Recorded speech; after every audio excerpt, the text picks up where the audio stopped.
Following the monumental ruling last September, government's then attorney Dean Barrow predicted and lamented a lost opportunity for the government and people of Belize. The real effect is that the people of Belize have lost out on a number of millions of dollars which the government negotiated with Lord Ashcroft's companies should have gone for the benefit of the people of Belize. That really is the short of it.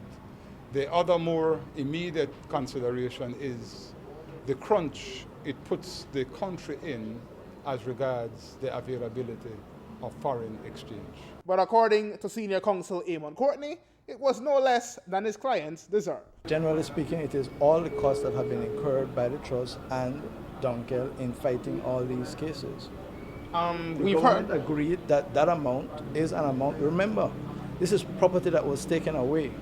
These people have had to fight for years to reach to this point, and therefore they're saying the cost that I incurred in doing that has to be deducted from the amount that you are keeping. This is a compromise. It's a compromise. Let's remember that. Whatever remained was to go to charitable projects proposed to the trust by the government under the settlement agreement, to which the trust would agree or disagree reasonably.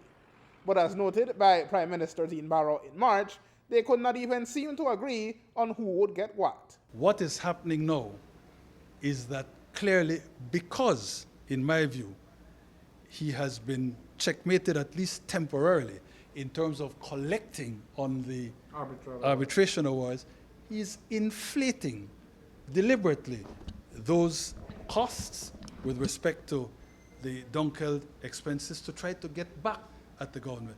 Well, we're going to the mattresses. We will go to the C.C.J.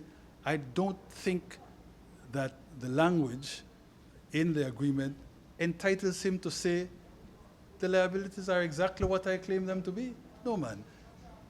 A court will clearly have to determine what is reasonable and what is not reasonable. And that trip back to Trinidad was confirmed when the final figures came out in June, leaving Financial Secretary Joseph Waight in awe and wonder. We can't pay. And even if ordered to pay, we can't pay. But let's not jump the gun. Let's see how the process runs. You think it's an outrageous figure? Completely. Completely. We haven't seen the details. Have they given a breakdown? We're asking. No breakdown has been given. That amount. Just a figure. Just a figure. And you know that is strategy on their part, I believe. Of course, any court will want to see the breakdown, as well as. Right. So we're asking them for a breakdown. Was there a second payment due? I wasn't following with the B.T.L. The B.T.L. payment. Yeah, compensation. This is it. This is it. But you all are in a regrettable position because you all already paid 50%. You have to pay a certain amount up front, which was 10 or 15%. Then you have to pay 50% of the remaining amount, which leaves you in the 40s.